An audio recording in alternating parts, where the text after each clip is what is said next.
সুপ্রিয় শিক্ষার্থীবৃন্দ, আশা করি তোমরা সকলে ভালো আছো।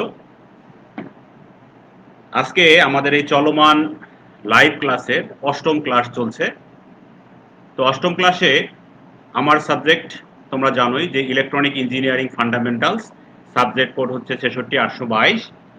তো এটা হচ্ছে ডিপ্লোমা ইন ইঞ্জিনিয়ারিং শিক্ষাক্রমের দ্বিতীয় পর্বের সিভিল উড, সিরামিক্স, গ্লাস, আইপিসিটি এবং ম্যাকাট্রনিক্স টেকনোলজির ছাত্রছাত্রীদের জন্য। এটার সাবজেক্ট কোড হচ্ছে 66822। আর উপস্থাপন করছি আমি Syed Golam Kibria, junior instructor, electronics technology, Rangpur polytechnic institute, Rangpur. তো আশা করি তোমরা আমার ক্লাস শুনতে পাচ্ছ।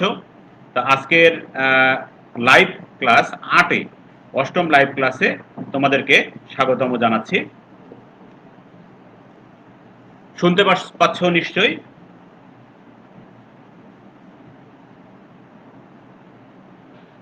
তো আমরা গত ক্লাসে অর্থাৎ লাইভ ক্লাস 7-এ চ্যাপ্টার 6 সম্পর্কে চ্যাপ্টার 6-এ আমরা আলোচনা করেছিলাম। তো সেই চ্যাপ্টার 6-এর যে বিষয়গুলো সম্পর্কে আমরা আলোচনা করেছি সেই বিষয়গুলো একটু আমরা দেখার চেষ্টা করি। এগুলো হচ্ছে ট্রানজিস্টর বায়াসিং এর প্রয়োজনীয়তা ছিল, ট্রানজিস্টরের সঠিক বায়াসিং এর শর্তগুলো কি ছিল সেটা আমরা দেখার চেষ্টা করেছি, ট্রানজিস্টরের এসি লোড লাইন এবং ডিসি লোড লাইন সম্পর্কে আলোচনা করেছিলাম, এবং সেই সাথে বিবিধ কিছু আলোচনা ছিল। তো আজকে অষ্টম ক্লাসে আমরা যে বিষয়গুলো নিয়ে আলোচনা করব সেই বিষয়গুলো হচ্ছে, আজকের টপিকটা হচ্ছে বিজেটি অ্যাম্প্লিফায়ার। মূলত আমরা বিজেটি এমপ্লিফায়ার সম্পর্কে আলোচনা করব, এমপ্লিফিকেশন এবং এর গেইন সম্পর্কে আলোচনা করব। সেই সাথে এমপ্লিফায়ারের শ্রেণীবিভাগ, বিভিন্ন ধরনের এমপ্লিফায়ার, যেমন কমন ইমিটার এমপ্লিফায়ারের অপারেশন সম্পর্কে আমরা আলোচনা করব, ডিসি এবং এসি ইকুইভ্যালেন্ট সার্কিট সম্পর্কে আমরা দেখব, কমন বেজ এমপ্লিফায়ারের অপারেশন সম্পর্কে আলোচনা করব, কমন কালেক্টর এমপ্লিফায়ারের অপারেশন সম্পর্কে আমরা আলোচনা করব। তো আমরা শুরু করি। প্রথমেই আছে হচ্ছে আমাদের বিজেটি এমপ্লিফায়ার। বিজেটি বলতে বোঝায় হচ্ছে বাই জাংশন ট্রানজিস্টর। তো এটা আমরা এর আগের ক্লাসগুলোতে আমরা আলোচনা করেছিলাম যে বিজেটিটা কি এই সম্পর্কে। তো মূলত এমপ্লিফায়ারটা কি এইটা আমরা একটু দেখার চেষ্টা করি। তো এমপ্লিফায়ারটা হচ্ছে যে ডিভাইসের ইনপুটে ছোট মানের সিগন্যাল প্রয়োগ করে আউটপুটে বড় বা বর্ধিত মানের সিগন্যাল পাওয়া যায়, তাকে বা সেই ডিভাইসকে এমপ্লিফায়ার বলা হয়।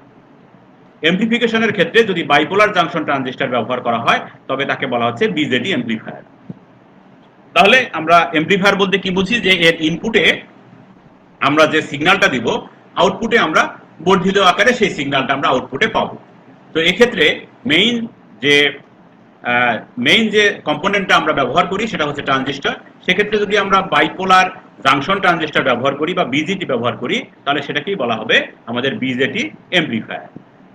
তো একটা বেসিক ব্লক ডায়াগ্রাম আমরা দেখব এখন, এমপ্লিফায়ারের বেসিক ব্লক ডায়াগ্রাম। তো এখানে তোমরা খেয়াল করো যে এই বেসিক ব্লক ডায়াগ্রামটার মধ্যে মূল সার্কিটটা হচ্ছে আমাদের কোনটা, এই যে এই এমপ্লিফায়ার সার্কিটটা। এই এমপ্লিফায়ার সার্কিটের আমরা কার্যক্ষম করার জন্য কি দিয়েছি, ডিসি সাপ্লাই এখানে আমরা প্রয়োগ করেছি। তো এই এমপ্লিফায়ার সার্কিটের ইনপুট, এটা হচ্ছে ইনপুট অংশ, এটা হচ্ছে আউটপুট অংশ। তো ইনপুটে দেখো আমরা একটা সাইন ওয়েভ দিয়েছি, এখানে ছোট একটা সাইন ওয়েভ দিয়েছি। এই ইনপুট থেকে এমপ্লিফাই হবে, এমপ্লিফায়ারকে পাওয়ার সাপ্লাই দিব আমরা ডিসি পাওয়ার সাপ্লাই, এবং আউটপুটে আমরা এই বড় মানের সিগন্যালটা পাবো। ইনপুটেও এসি সিগন্যাল, আউটপুটেও এসি সিগন্যাল। ইনপুট যে ফেজে আছে আউটপুটও সেই ফেজেই আমরা পাচ্ছি এখানে। তো শুধুমাত্র কি হচ্ছে যে সিগন্যালটা আমরা দিচ্ছি ইনপুটে ছোট এবং আউটপুটে আমরা সিগন্যালটা পাচ্ছি বড়। তো আশা করি তোমরা বুঝতে পারছো যে এই বেসিক ব্লক ডায়াগ্রামটা এমপ্লিফায়ারের। এরপরে আসি আমরা এমপ্লিফিকেশন এবং গেইন বলতে আমরা কি বুঝি। তো এমপ্লিফিকেশনটা কি? এমপ্লিফিকেশন হলো এমন একটি প্রক্রিয়া যার মাধ্যমে কোনো এমপ্লিফায়ারের ইনপুটে ছোট মানের সিগন্যাল প্রয়োগ করে আউটপুটে বড় বা বর্ধিত মানের সিগন্যাল পাওয়া যায়। তাহলে কি বোঝা যাচ্ছে যে এমপ্লিফিকেশনটা, যে এমপ্লিফাই করার যে প্রসেসটা যা বা প্রক্রিয়াটা, সেটাকেই বলা হচ্ছে আমাদের এমপ্লিফিকেশন। আর গেইন বলতে আমরা কি বুঝি? গেইন খুবই সহজ একটা বিষয়, সেটা যে কোনো ডিভাইসের ক্ষেত্রে হতে পারে। তো এমপ্লিফায়ারের ক্ষেত্রে এর আউটপুট ইলেকট্রিক্যাল রাশি এবং ইনপুট ইলেকট্রিক্যাল রাশি এর অনুপাতকে বলা হচ্ছে গেইন। অর্থাৎ আউটপুট ভাগ ইনপুট ইকুয়াল হচ্ছে আমাদের গেইন। তো এই গেইনকে সাধারণত তিন ভাগে ভাগ করা যায়। একটা হচ্ছে আমাদের কারেন্ট গেইন। কারেন্ট গেইনটা হচ্ছে ইনপুট কারেন্ট এবং আউটপুট কারেন্ট, এই দুইটার যে পার্থক্যটা বা যে অনুপাতটা, সেটাকেই বলা হচ্ছে আমাদের কারেন্ট গেইন। তো একই রকম ভাবে আছে আর একটা ভোল্টেজ গেইন। ইনপুটে আমি যদি ভোল্টেজ দিই, যে ভোল্টেজটা দেবো আউটপুটে তার চেয়ে বেশি মানের ভোল্টেজ পাবো, এবং এই আউটপুট ভাগ ইনপুট যে রেশিওটা আমাদের হবে সেটাকেই বলা হচ্ছে ভোল্টেজ গেইন। একই রকম ভাবে পাওয়ার গেইন বলতে আমরা কি বুঝি? তো পাওয়ারটা হচ্ছে এই ভোল্টেজ এবং কারেন্টের গুণফল। তো এই পাওয়ার, আউটপুট পাওয়ার ভাগ ইনপুট পাওয়ার বলতে আমরা বুঝবো যে এটা হচ্ছে আমাদের পাওয়ার গেইন। তো গেইন সম্পর্কে আমাদের আলোচনা পরবর্তী চ্যাপ্টারে আছে, তখন আমরা সেই আলোচনাটা করব। এখন আমরা আসি যে ক্লাসিফিকেশন অফ এমপ্লিফায়ার, এমপ্লিফায়ারের শ্রেণী বিভাগ সম্পর্কে আমরা এখন একটু আলোচনা করব। তো এমপ্লিফায়ারের শ্রেণী বিভাগ আসলে অনেক বড় একটা বিষয়, বিভিন্ন ধরনের এমপ্লিফায়ার আছে। তো আমি তোমাদেরকে একটা ছকের মাধ্যমে আমি এটা বোঝানোর চেষ্টা করতেছি, তোমরা একটু খেয়াল করো। এই ছকটা মনে রাখতে পারলে তোমরা এই এমপ্লিফায়ারের শ্রেণী বিভাগ মনে রাখতে পারবে এবং পরীক্ষার খাতায় লিখতে পারবে। তো খেয়াল করো, দেখো এখানে আমি লিখেছি যে ইনপুট সিগন্যাল। ইনপুট সিগন্যালের উপর ভিত্তি করে এমপ্লিফায়ারকে কয় ভাগে ভাগ করা যায়? দুই ভাগে ভাগ করা যায়। একটা হচ্ছে স্মল সিগন্যাল এমপ্লিফায়ার, একটা হচ্ছে লার্জ সিগন্যাল এমপ্লিফায়ার। অর্থাৎ ছোট সিগন্যাল এমপ্লিফায়ার, অর্থাৎ ছোট সিগন্যাল দিব, একটু ওর চেয়ে একটু বড় মানের সিগন্যাল এমপ্লিফাই করবে। বড় সিগন্যাল দিব, এর চেয়ে আরো বেশি বড় মানের সিগন্যালটাকে সে এমপ্লিফাই করবে। আউটপুট নেচারের উপরে ভিত্তি করে আমরা এমপ্লিফায়ারকে দুই ভাগে ভাগ করতে পারি। একটা হচ্ছে ভোল্টেজ এমপ্লিফায়ার, আর একটা হচ্ছে কারেন্ট এমপ্লিফায়ার। তাহলে মূলত যে এমপ্লিফায়ারটা ভোল্টেজ এমপ্লিফায়ার হিসেবে ব্যবহার করা হয়, সেটাকে আমরা কারেন্ট এমপ্লিফায়ার হিসেবে ব্যবহার করতে পারবো না। তো সেজন্যই মূলত এটাকে দুই ভাগে ভাগ করা হয়েছে। একটা হচ্ছে আমাদের ভোল্টেজ এমপ্লিফায়ার, আর একটা হচ্ছে কারেন্ট এমপ্লিফায়ার। কারেন্ট এমপ্লিফায়ার কি করবে? কারেন্টটাকে সে বিবর্ধিত করবে, আর ভোল্টেজ এমপ্লিফায়ারটা কি করবে? ভোল্টেজটাকে সে বিবর্ধিত করবে। ফ্রিকোয়েন্সি রেসপন্স, ফ্রিকোয়েন্সি রেসপন্সের উপর ভিত্তি করে এমপ্লিফায়ারকে তিন ভাগে ভাগ করা যায়। একটা হচ্ছে audio frequency amplifier. Audio frequency সাধারণত আমরা যে কথা বলি, হ্যাঁ, এই সাউন্ডগুলোকে যে আমরা এমপ্লিফাই করব, সেইটাকে বলা হচ্ছে অডিও ফ্রিকোয়েন্সি এমপ্লিফায়ার। এরপরে আছে ইন্টারমিডিয়েট ফ্রিকোয়েন্সি এমপ্লিফায়ার, তারপরে হচ্ছে রেডিও ফ্রিকোয়েন্সি এমপ্লিফায়ার। বায়াসিং এর উপর ভিত্তি করে দেখো এমপ্লিফায়ারকে আমরা চার ভাগে ভাগ করতে পারি। একটা হচ্ছে class A amplifier, class AB amplifier, class B amplifier এবং ক্লাস সি এমপ্লিফায়ার। তো এই প্রত্যেকটা এমপ্লিফায়ার সম্পর্কে আমরা আলোচনা করব আমাদের পরবর্তী ক্লাসে। এই বায়াসিং এর উপর ভিত্তি করে এমপ্লিফায়ারকে যেভাবে ভাগ করা হয়েছে, প্রতিটা এমপ্লিফায়ার সম্পর্কে আমরা আলোচনা করব। কনফিগারেশন, কনফিগারেশনের উপর ভিত্তি করে এমপ্লিফায়ারকে তিন ভাগে ভাগ করা যায়। একটা হচ্ছে কমন বেজ এমপ্লিফায়ার, একটা হচ্ছে কমন ইমিটার এমপ্লিফায়ার, আর একটা হচ্ছে কমন কালেক্টর এমপ্লিফায়ার। অর্থাৎ কমন বলতে বোঝাচ্ছে যে ইনপুট এবং আউটপুট উভয়টাতেই এই টার্মিনালগুলো কমন থাকবে। তো এটা আমাদের আজকের ক্লাসের আলোচ্য বিষয় আছে, কমন বেজ, কমন ইমিটার এবং কমন কালেক্টর এমপ্লিফায়ার। আমরা এটা দেখব।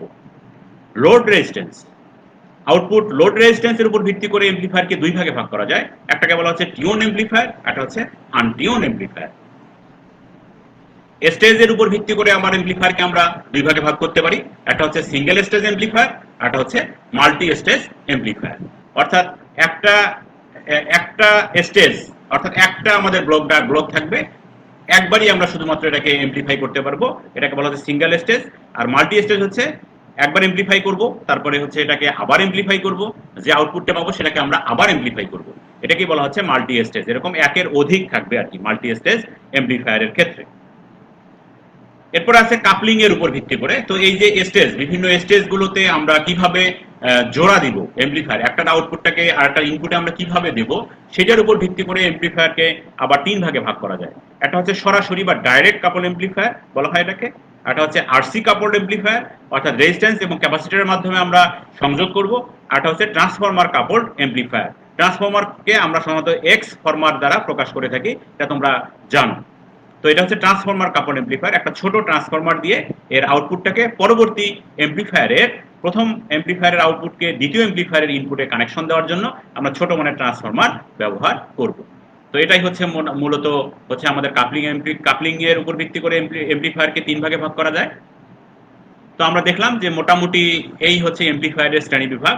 আশা করি তোমরা বুঝতে পারছো। এখন আমরা দেখি যে কমন ইমিটার এমপ্লিফায়ার সম্পর্কে আমরা এখন একটু আলোচনা করার চেষ্টা করি। এখানে একটা চিত্র দেখতে পাচ্ছ তোমরা, এটা হচ্ছে কমন ইমিটার এমপ্লিফায়ার। এটার নামটা কেন কমন ইমিটার হলো, তোমরা এই চিত্রটার দিকে একটু খেয়াল করো।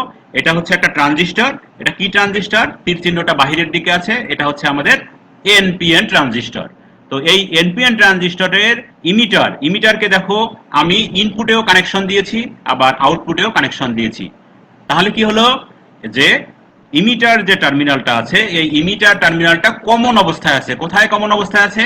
ইনপুটেও কমন অবস্থায় আছে আবার আউটপুটেও কমন অবস্থায় আছে। এজন্য এটার নাম হয়েছে কমন ইমিটার এমপ্লিফায়ার। তো আমার এই কথাগুলো আমি এখানে লিখে দেওয়ার চেষ্টা করেছি। দেখো, এনপিএন ট্রানজিস্টর দিয়ে কমন ইমিটার এমপ্লিফায়ার দেখানো হয়েছে। এখানে R1 R2 voltage divider register, এই যে বায়াসিং করার জন্য, ট্রানজিস্টরটাকে বায়াসিং করার জন্য আমরা এখানে দুইটা রেজিস্টার ব্যবহার করেছি। একটা হচ্ছে R1, একটা হচ্ছে R2। এটাকে আমরা জানি, আমরা গত ক্লাসে এটা দেখেছি যে বায়াসিং এর কৌশল হিসাবে, যেটা হচ্ছে ভোল্টেজ ডিভাইডার রুল। এই রুল অনুযায়ী আমরা এটাকে বায়াসিং করেছি এই ট্রানজিস্টরটাকে। তাহলে এখানে হচ্ছে R1 এবং R2 হচ্ছে ভোল্টেজ ডিভাইডার রেজিস্টর। আরসি মানে হচ্ছে কালেক্টর রেজিস্টার, যেহেতু সি এখানে আরসি, সি দ্বারা কালেক্টরকে বোঝায়। এই রেজিস্টার আরসি হচ্ছে কালেক্টর রেজিস্টার, এবং এখানে আরই হচ্ছে ইমিটার রেজিস্টার। এই ইমিটারের সাথে যে রেজিস্ট্যান্সটা লাগানো হয়েছে, এই রেজিস্টারটার নাম হচ্ছে ইমিটার রেজিস্টার। এখানে দেখানো হয়েছে সিআই দ্বারা বোঝা যাচ্ছে ইনপুট ক্যাপাসিটর, সিও দ্বারা বোঝা যাচ্ছে আউটপুট ক্যাপাসিটর। আর এখানে আরেকটা ক্যাপাসিটর আমরা ব্যবহার করেছি, এটাকে বলা হচ্ছে সিই, মানে হচ্ছে এটা হচ্ছে আমাদের ইমিটার ক্যাপাসিটর। এটাকে বলা হয় বাইপাস ক্যাপাসিটর। এটা মনে রাখবা তোমরা, যে এই ক্যাপাসিটরটাকে যদি আমরা এরকম ভাবে ব্যবহার করি, তাহলে সেটাকে বলা হচ্ছে বাইপাস ক্যাপাসিটর।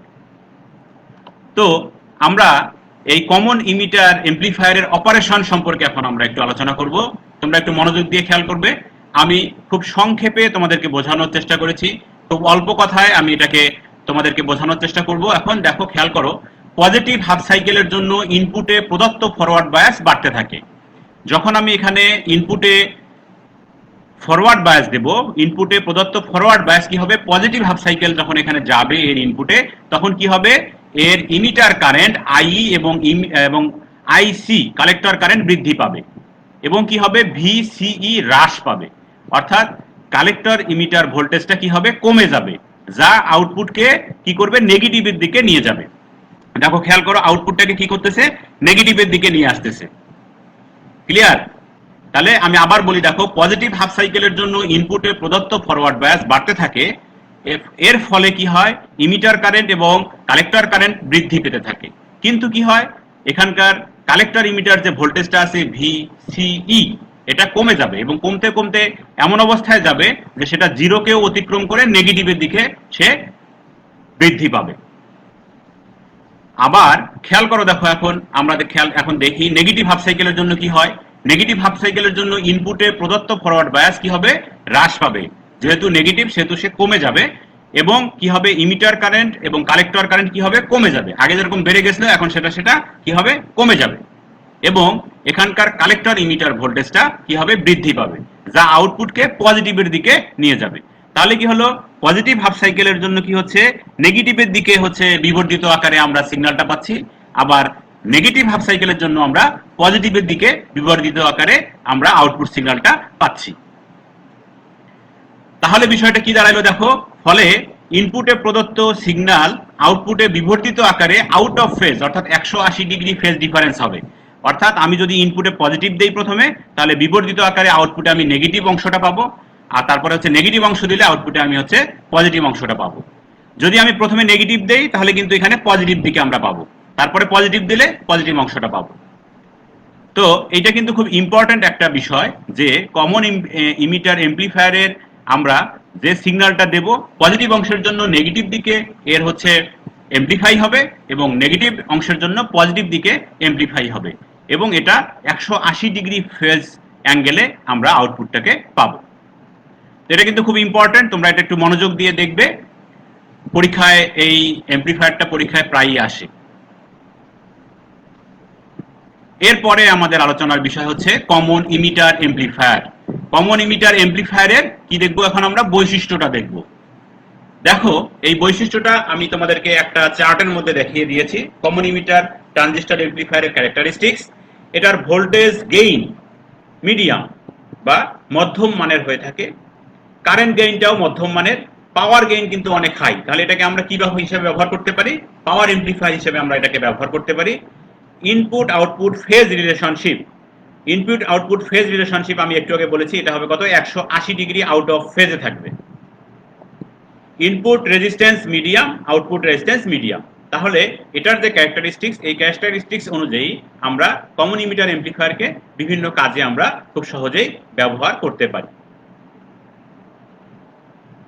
এখন আসি আমরা কমন ইমিটার এমপ্লিফায়ারের ডিসি ইকুইভ্যালেন্ট সার্কিট। এর ডিসি ইকুইভ্যালেন্ট সার্কিটটা কিরকম হবে সেটা আমরা একটু দেখার চেষ্টা করি। এই একটা সার্কিট আছে, এটা হচ্ছে দেখো কমন ইমিটার এমপ্লিফায়ার সার্কিট। এই যে ইমিটারকে কমন করে দিয়েছি ইনপুট এবং আউটপুটে, আর এই দুটোতে হচ্ছে ভোল্টেজ ডিভাইডার রেজিস্টার, এখানে ভোল্টেজ ভিসিসি আমরা সাপ্লাই দিয়েছি, এটা থিওরি সার্কিট। আর এটা হচ্ছে আমাদের ডিসি ইকুইভ্যালেন্ট সার্কিট। তো ডিসি ইকুইভ্যালেন্ট সার্কিটের মধ্যে আমাদের কি ঘটনাটা ঘটে এখন আমরা একটু খেয়াল করে দেখো। ডিসি ইকুইভ্যালেন্ট সার্কিটে কি হয়? ইমিটার জাংশনটি ফরওয়ার্ড বায়াস যুক্ত একটি আদর্শ পিএন জাংশন ডায়োডের ন্যায় আচরণ করে। তাহলে ডিসি সমতুল্য বর্তনীতে কি হয়? ইমিটার জাংশনটা ফরওয়ার্ড বায়াস যুক্ত একটা পিএন জাংশন ডায়োডের মতো সে আচরণ করবে। আর আরেকটা শর্ত হচ্ছে এটার, দেখো আরেকটা শর্ত সে ফুলফিল করে, বেস কালেক্টর জাংশনটি একটি কারেন্ট সোর্স হিসাবে সে এখানে কাজ করে থাকে। তো এই হচ্ছে মোটামুটি আমাদের কমন ইমিটার এমপ্লিফায়ারের ডিসি ইকুইভ্যালেন্ট সার্কিট। এখন আমরা এই কমন ইমিটার এমপ্লিফায়ারেরই এসি ইকুইভ্যালেন্ট সার্কিটটা দেখার চেষ্টা করব। এটা কমন ইমিটার এমপ্লিফায়ারের এসি ইকুইভ্যালেন্ট সার্কিটের জন্য আমাদের চিত্রটা এরকম হবে। এই চিত্রটা এরকম হবে, দেখো খেয়াল করো। আগেরটার মতোই এই ডিসি ইকুইভ্যালেন্ট সার্কিটের মতো এসি ইকুইভ্যালেন্ট সার্কিটে কি হবে? ছোট ইনপুট এসি সিগন্যালের ক্ষেত্রে ইমিটার ডায়োডটি, এখানে দেখো ইনপুট সিগন্যালটা কিন্তু আমরা ছোট দিয়েছি এবং এসি সিগন্যাল দিয়েছি, ঠিক আছে? ইমিটার ডায়োডটি রেকটিফিকেশনের কাজ করতে পারে না, তাই এই অবস্থায় এটি একটা রেজিস্টরের ন্যায় আচরণ করে। যখন আমরা এখানে এসি সিগন্যাল প্রয়োগ করি তখন কি হয়? ডায়োডটা ডায়োডের মতো কাজ করতে পারে না আর কি। হ্যাঁ, ইমিটার ডায়োডটা রেকটিফিকেশনের কাজ করতে পারে না। যেহেতু সে রেকটিফিকেশনের কাজ করতে পারে না, তাহলে সে কি করে? একটা রেজিস্ট্যান্সের মতো সে একটা আচরণ করে থাকে এসি ইকুইভ্যালেন্ট সার্কিটের ক্ষেত্রে। আর এসি ইকুইভ্যালেন্ট সার্কিটের ক্ষেত্রে ওই ডিসি ইকুইভ্যালেন্ট সার্কিটের মতোই কি হবে? বেস কালেক্টর জাংশনটি একটি কারেন্ট সোর্স হিসেবে কাজ করবে। তাহলে কারেন্ট সোর্স হিসেবে আমার এসি ইকুইভ্যালেন্ট সার্কিটেও কাজ করবে, ডিসি ইকুইভ্যালেন্ট সার্কিটেও কাজ করবে। ক্লিয়ার? এখন আমরা আসি আমাদের পরবর্তী স্লাইডে। এখানে হচ্ছে আমি দেখানোর চেষ্টা করেছি তোমাদের কমন বেজ এমপ্লিফায়ার। তাহলে base amplifier, common base amplifier এর কথায় বোঝা যাচ্ছে যে এর বেজটা কি থাকবে? ইনপুটে এবং আউটপুটে উভয় ক্ষেত্রেই কি থাকবে? কমন থাকবে। কিন্তু এখানে খেয়াল করে দেখবা যে এখানে কিন্তু ইনপুট সিগন্যালটা আমি যে ফেজে দিয়েছি, আউটপুট সিগন্যালটাও ঠিক একই ফেজে আমি পাবো, আউটপুটে আমরা হচ্ছে এটাকে পাবো। দেখো এখানে ওই আগেরটার মতোই আমি বর্ণনা দেওয়ার চেষ্টা করেছি। চিত্রে এখানে কি দেখানো হয়েছে? এনপিএন ট্রানজিস্টর দিয়ে একটা কমন বেজ এমপ্লিফায়ার দেখানো হয়েছে। এটা একটা এনপিএন ট্রানজিস্টর, তীর চিহ্ন বাহিরের দিকে আছে। তাহলে কমন বেজ এমপ্লিফায়ার দেখিয়েছি আমি এনপিএন ট্রানজিস্টর দিয়ে। এখানে আরসি কালেক্টর রেজিস্টার এবং আরই ইমিটার রেজিস্টার। এই দেখো আরই হচ্ছে ইমিটার রেজিস্টার, ইমিটারের সঙ্গে লাগানো আছে, এবং আরসি হচ্ছে কালেক্টর রেজিস্ট্যান্স, এই যে কালেক্টর, কালেক্টরের সাথে লাগানো আছে, এই জন্য এটার নাম হয়েছে আরসি। এখানে ইনপুট এবং আউটপুট দুইটাকে আমরা সিসি দ্বারা প্রকাশ করেছি, সিসি। অর্থাৎ দেখো ইনপুট ক্যাপাসিটর হচ্ছে সিসি দ্বারা প্রকাশ করেছি, আউটপুটটাকেও আমরা ওই সিসি দ্বারা প্রকাশ করেছি, ক্যাপাসিটর। ভিবিবি হলো বেজ বায়াস ভোল্টেজ এবং ভিসিসি হলো কালেক্টর টু বেজ ভোল্টেজ। এখানে যে ভিসিসি আমরা ভোল্টেজ দিয়েছি সেটা হচ্ছে কালেক্টর টু বেজ ভোল্টেজ। এখন কমন বেজ এমপ্লিফায়ারের কার্যপ্রণালীতে আমরা আসি, যে এটা কিভাবে কাজ করে। খেয়াল করো এখানে পজিটিভ হাফ সাইকেলের জন্য ভিবিই গ্রাউন্ডের সাপেক্ষে নেগেটিভ হওয়ার কারণে, তাহলে ভিবিই কি হচ্ছে? গ্রাউন্ডের সাপেক্ষে নেগেটিভ হয়ে যাচ্ছে। এর কারণে কি হবে? ফরওয়ার্ড বায়াসটা কি হবে? কমে যাবে। ফলে কি হবে? বেস কারেন্ট, ইমিটার কারেন্ট এবং কালেক্টর কারেন্ট এদের মানও আস্তে আস্তে কমে যাবে। তো এদের মানটা কমে গেলে কি হবে? আইসি আরসি ভোল্টেজ ড্রপও কমে যাবে। কিন্তু এই তোমাদের খেয়াল করো, দেখো কালেক্টর এবং বেজের মধ্যবর্তী যে ভোল্টেজটা আছে ভিসিবি, এই ভোল্টেজটা কি হবে, বৃদ্ধি পাবে। এভাবেই আউটপুটে আমরা কি করতে পারি, কি পেতে পারি, দেখো বিবর্জিত আকারে একটা পজিটিভ হাফ সাইকেল আমরা আউটপুটে আমরা এখান থেকে পাবো। খেয়াল করো, এই ভোল্টেজটা কমে যাওয়া মানে এই ভোল্টেজটা বাড়া, এই ভোল্টেজটা বাড়লেই আমরা আউটপুটে একটা বিবর্জিত আকারে পজিটিভ হাফ সাইকেল আমরা পাবো। একই রকম ভাবে যখন আমরা নেগেটিভ হাফ সাইকেল প্রয়োগ করব এর ইনপুটে, তখন কি হবে, বিবর্জিত আকারে আমরা এই নেগেটিভ হাফ সাইকেলটা আমরা পাবো একই রকম ভাবে। খেয়াল করো, একই রকম ভাবে এই পজিটিভ হাফ সাইকেলের ক্ষেত্রে যেরকম এখানকার ভোল্টেজটা কমে গেছে, এখানকার ভোল্টেজটা বেড়ে গেছে, তাহলে নেগেটিভ হাফ সাইকেলের ক্ষেত্রেও তাই হবে। আমরা আউটপুটে কি পাবো, নেগেটিভ বিবর্জিত আকারে একটা সিগন্যালের অংশ বিশেষ আমরা পাবো। এটা কি হবে, ইনপুটে প্রদত্ত সিগন্যাল আউটপুটে বিবর্জিত আকারে একই ফেজে পাওয়া যাবে। এর মধ্যে এই কমন বেজ এমপ্লিফায়ারের ক্ষেত্রে কিন্তু কোনো ফেজ ডিফারেন্স হবে না। ইনপুট আমরা যে ফেজে দিব সিগন্যালটা, আউটপুট সিগন্যালটা আমরা একই ফেজে আমরা পাবো। তো এটা সাধারণত এই জন্য আমরা বেশি ব্যবহার করে থাকি এমপ্লিফায়ার হিসাবে, আমরা কমন বেজ এমপ্লিফায়ারকে বেশি ব্যবহার করে থাকি। এরপরে আছে আমাদের কমন কালেক্টর এমপ্লিফায়ার। এটাকে আমরা সাধারণত এমপ্লিফায়ার হিসেবে খুব কম ব্যবহার করে থাকি। তোমরা খেয়াল করো, এখানে আমি বলি, তোমরা দেখো যে এখানে কি দেওয়া আছে, এটাও এনপিএন ট্রানজিস্টর, কিন্তু দেখো এনপিএন ট্রানজিস্টর দিয়ে এখানে কমন কালেক্টর এমপ্লিফায়ার দেখানো হয়েছে। আরসি কালেক্টর রেজিস্টার, আরবি হচ্ছে বেজ রেজিস্টার, সিসি হচ্ছে ইনপুট এবং আউটপুট ক্যাপাসিটর, আগেরটার মতোই। এক্ষেত্রেও কিন্তু আমরা একই ফেজে পাবো, কিন্তু এখানে অন্য একটা সমস্যা আছে, সেটা আমি বলতেছি তোমাদেরকে। তো এখানে কি হবে, দেখো পজিটিভ হাফ সাইকেলের জন্য ইনপুটে প্রদত্ত ফরওয়ার্ড বায়াস বাড়তে থাকে, ফলে কালেক্টরের সাপেক্ষে ভিবিই নেগেটিভ হয়। কার্যক্রমটা একই রকম, বেজ এবং ইমিটার কারেন্ট বাড়তে থাকে, আরসি এর আড়াআড়ি ভোল্টেজ ড্রপ বাড়তে থাকবে। এভাবে আউটপুট ভোল্টেজ বাড়ার কারণে আউটপুটে বিবর্ধিত আকারে আমরা একটা পজিটিভ হাফ সাইকেল তৈরি হবে। তার মানে পজিটিভ হাফ সাইকেল যখন আমরা এখানে এর ইনপুটে দিব, তখন আউটপুটেও আমরা পজিটিভ হাফ সাইকেল একটা বিবর্ধিত আকারে আমরা পাবো। একই রকম ভাবে যখন আমরা এখানে নেগেটিভ হাফ সাইকেল প্রদান করব, সেক্ষেত্রেও আমাদের কি হবে, একই রকম ঘটনা ঘটবে, যে বিপরীত আকারে আমরা একটা নেগেটিভ হাফ সাইকেল আমরা আউটপুটে পাবো। কিন্তু এখানে যে প্রবলেমটা আছে সেটা হচ্ছে, যদিও এটা একই ফেজে অ্যাম্প্লিফিকেশন ঘটে, তবুও এর ইনপুট রেজিস্ট্যান্স অনেক হাই এবং আউটপুট রেজিস্ট্যান্স অনেক কম হওয়ার কারণে একে আমরা এমপ্লিফায়ার হিসেবে ব্যবহার করতে পারি না। প্রশ্ন আসতে পারে এরকম যে কমন কালেক্টর এমপ্লিফায়ারকে আমরা কেন এমপ্লিফায়ার হিসেবে সার্কিটে ব্যবহার করি না। এটার মূলত দুইটা কারণ। একটা হচ্ছে এর ইনপুট যে রেজিস্ট্যান্সটা আছে, এর ইনপুট রেজিস্ট্যান্স, এখানকার ইনপুট রেজিস্ট্যান্সটা অনেক বেশি হাই থাকে, যেটা আমাদের কাম্য নয়, এবং আউটপুট রেজিস্ট্যান্সটা অনেক কম থাকে, সেটাও আমাদের কাম্য নয়। তো এই কারণে এটাকে আমরা সাধারণত কমন কালেক্টর এমপ্লিফায়ারকে আমরা এমপ্লিফায়ার হিসাবে কোথাও আমরা ব্যবহার করতে চাই না। তো এই হচ্ছে মোটামুটি আমাদের কমন কালেক্টর এমপ্লিফায়ার, এবং আমরা সব বিষয়গুলো আমরা দেখলাম। এখন আমি রিভিউ করতে চাচ্ছি আজকের লাইভ ক্লাসটা। তো আজকের আমরা জানি যে আমাদের যে চ্যাপ্টারটা আমরা দেখলাম এতক্ষণ, সেটা হচ্ছে সপ্তম অধ্যায়। তো সপ্তম অধ্যায়ের অর্ধেক অংশ আজকে আমরা দেখেছি এই লাইভ ক্লাসে 8-এ। বাকি অংশটা আরো বেশি ইম্পর্টেন্ট, সেটা আমরা পরবর্তী ক্লাসে দেখবো। আমি তোমাদেরকে দেখাবো নেক্সট স্লাইডে যে আমরা কি কি সম্পর্কে আলোচনা করব। তাহলে এখন আমরা একটু রিভিউটা করি, যে আমরা কি জানলাম। যে বিজেটি অ্যাম্প্লিফায়ার, অ্যাম্প্লিফিকেশন এবং গেইন সম্পর্কে আলোচনা করলাম। সেটা হচ্ছে আমরা বিজেটি অ্যাম্প্লিফায়ার বা অ্যাম্প্লিফায়ার বলতে আমরা কি বুঝি, যে এর ইনপুটে খুব ছোট মানের একটা সিগন্যাল দেবো, আউটপুটে বিবর্ধিত আকারে আমরা একটা সিগন্যালটা পাবো। একই রকম সিগন্যাল একই ফেজে হোক, আউট অফ ফেজে হোক, যেভাবেই হোক, আমরা হচ্ছে আউটপুটে একটা বিবর্ধিত সিগন্যাল আমরা পাবো। আর এটার যে প্রক্রিয়াটা, সেটাকেই বলা হচ্ছে অ্যাম্প্লিফিকেশন। এবং গেইন সম্পর্কে আমরা আলোচনা করেছি, যে অ্যাম্প্লিফায়ারের গেইন অর্থাৎ আউটপুট ভাগ ইনপুট। এখানে 3 ধরনের গেইন ছিল আমাদের। একটা হচ্ছে ভোল্টেজ গেইন ছিল, একটা কারেন্ট গেইন ছিল, একটা ছিল পাওয়ার গেইন। তো এটা আমরা আলোচনা করেছিলাম। এরপরে দেখেছি আমরা অ্যাম্প্লিফায়ারের শ্রেণী বিভাগ। অ্যাম্প্লিফায়ারকে আমরা বিভিন্নভাবে ভাগ করতে পারি। সেই ভাগগুলো আমরা দেখেছি একটা কলামের মাধ্যমে আমরা দেখেছি, একটা টেবিলের মাধ্যমে দেখার চেষ্টা করেছি। তো তোমরা এটা মনে রাখবে, অ্যাম্প্লিফায়ারের প্রকারভেদ কিন্তু পরীক্ষায় আসে। তারপরে আমরা দেখলাম কমন ইমিটার অ্যাম্প্লিফায়ারের অপারেশন। এটা খুবই ইম্পর্টেন্ট। কমন ইমিটার অর্থাৎ ইমিটারটা কমন থাকবে ইনপুট এবং আউটপুটে। তারপরে এই কমন ইমিটার অ্যাম্প্লিফায়ারের ডিসি এবং এসি ইকুইভ্যালেন্ট সার্কিট দেখেছি। তারপরে হচ্ছে কমন ইমিটার অ্যাম্প্লিফায়ারের যে বৈশিষ্ট্যটা, এটার ভোল্টেজ গেইন কিরকম, কারেন্ট গেইন কিরকম আসে, সেটা আমরা দেখেছি। তারপর ডিসি ইকুইভ্যালেন্ট সার্কিট সম্পর্কে আলোচনা করলাম। তারপরে আলোচনা করলাম হচ্ছে কমন বেজ এমপ্লিফায়ার সম্পর্কে। কমন বেজ এমপ্লিফায়ারের চিত্রটা কিরকম সেটা দেখলাম, এবং এর আউটপুট, ইনপুট এবং আউটপুট যে সিগন্যালটা কিরকম সেটাও আমরা দেখলাম।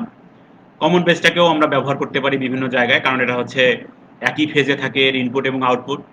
তারপরে আমরা দেখলাম হচ্ছে কমন কালেক্টর এমপ্লিফায়ার সম্পর্কে আমরা আলোচনা করলাম, যে কমন কালেক্টর এমপ্লিফায়ার আমরা এমপ্লিফায়ার হিসেবে ব্যবহার করতে পারি না, কিন্তু এটা এমপ্লিফায়ার হিসেবে আমরা কাজ করে, সেটা আমরা দেখলাম। তো আমি তোমাদেরকে একটা অ্যাসাইনমেন্ট, বরাবরের মতোই অ্যাসাইনমেন্ট দেওয়ার দিতে চাচ্ছি। তোমরা অ্যাসাইনমেন্টটা কমপ্লিট করবে এবং সেই অ্যাসাইনমেন্টটা পরবর্তীতে ক্লাস স্বাভাবিক হলে তোমরা অ্যাসাইনমেন্টটা সংশ্লিষ্ট টিচারকে দিবে। তো সেখান থেকেই তোমাদের ধারাবাহিক মূল্যায়ন হয়তো নির্ধারণ করব আমরা। তো অ্যাসাইনমেন্ট নাম্বার 8, তো 8 নম্বর অ্যাসাইনমেন্টের প্রথম অংশে আছে একটা কমন ইমিটার পিএনপি ট্রানজিস্টর এমপ্লিফায়ারের চিত্র অঙ্কন করে কার্যপ্রণালী বর্ণনা করো। আমি তোমাদেরকে এখানে দেখাইলাম যেটা, সেটা হচ্ছে এনপিএন ট্রানজিস্টর দিয়ে কমন ইমিটার এমপ্লিফায়ার। তো সেটা তোমরা করবা হচ্ছে পিএনপি ট্রানজিস্টর দিয়ে। তো এটা তোমাদের টেক্সট যে বুক আছে সেখানে পাবা। হ্যাঁ, তো এখান থেকে তোমরা অ্যাসাইনমেন্টটা কমপ্লিট করবা। আরেকটা হচ্ছে দ্বিতীয় অংশ যেটা, সেটা হচ্ছে কমন বেস এবং কমন কালেক্টর এমপ্লিফায়ারের এসি সমতুল্য সার্কিট তোমরা ব্যাখ্যা করবা। অর্থাৎ কমন বেস এবং কমন কালেক্টর, আমি তোমাদেরকে এসি এবং ডিসি সমতুল্য সার্কিট দেখিয়েছি কমন ইমিটারের ক্ষেত্রে। তোমরা নিজেরা করবা হচ্ছে কমন বেস এবং কমন কালেক্টর এমপ্লিফায়ারের এসি সমতুল্য সার্কিট তোমরা অ্যাসাইনমেন্ট করবা। তো আজকের এই লাইভ ক্লাসের তোমাদের কোনো প্রশ্ন থাকলে আমি দেখি উত্তর দেওয়ার চেষ্টা করব। তো এখন তেমন কোনো কোশ্চেন নাই। গত ক্লাসে কিছু কোশ্চেন ছিল যে অ্যাসাইনমেন্ট সম্পর্কে, অ্যাসাইনমেন্ট কি হবে। তোমরা একটু ভালো করে আমার লেকচারটা শুনবে।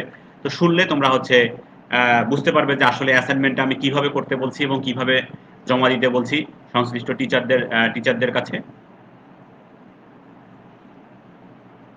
তো এখন আমরা একটু দেখি যে পরবর্তী ক্লাস, অর্থাৎ আমাদের লাইভ ক্লাস 9-এর অর্থাৎ চ্যাপ্টার 7-এর বাকি অংশে আমরা কি কি আলোচনা করব।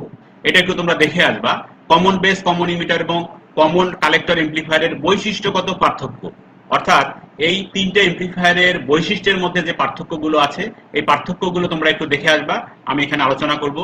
এরপরে দেখবো হচ্ছে multi stage direct coupled amplifier, যেটা হচ্ছে আমি তোমাদেরকে এমপ্লিফায়ারের শ্রেণী বিভাগের মধ্যে বলেছি। এরপরে হচ্ছে multi stage transformer coupled amplifier সম্পর্কে আলোচনা করব।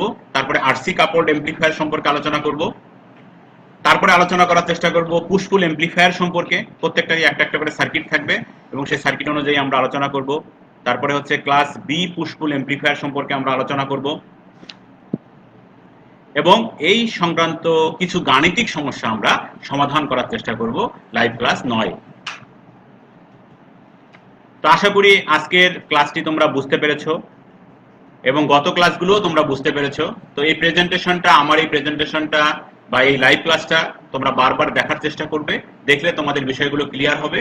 তো এই প্রেজেন্টেশনটি বারবার তোমরা ভিজিট করতে পারো, দেখার জন্য ভিজিট করতে পারো www.skills.gov.bd এই ওয়েবসাইটে, অথবা দক্ষতা বাতায়ন এর ওয়েবসাইটের পেজটা এরকম হবে। তো আমি আবারও তোমাদেরকে আগের মতোই একটি কথাই বলবো, যে এই আমাদের মহামারীর সময়ে, করোনা মহামারীর সময়ে তোমরা ঘরে বসে যে ক্লাস করতে পারতেছো, এটার জন্য টেকনিক্যাল সহযোগিতা দেওয়ার জন্য আমি A2I এর কর্মকর্তাবৃন্দকে ধন্যবাদ জানাই, এবং সেই সাথে আমাদের কারিগরি শিক্ষা অধিদপ্তরের যারা এটার সঙ্গে জড়িত আছে এবং আমরা যারা ক্লাস নিচ্ছি, তো সকলকেই আন্তরিক শুভেচ্ছা এবং ধন্যবাদ জানাচ্ছি। তো সকলে ভালো থাকি, আমরা সুস্থ থাকি। ইনশাআল্লাহ পরবর্তী ক্লাসে আমাদের দেখা হবে। সে পর্যন্ত সকলেই আমরা ভালো থাকবো ইনশাআল্লাহ।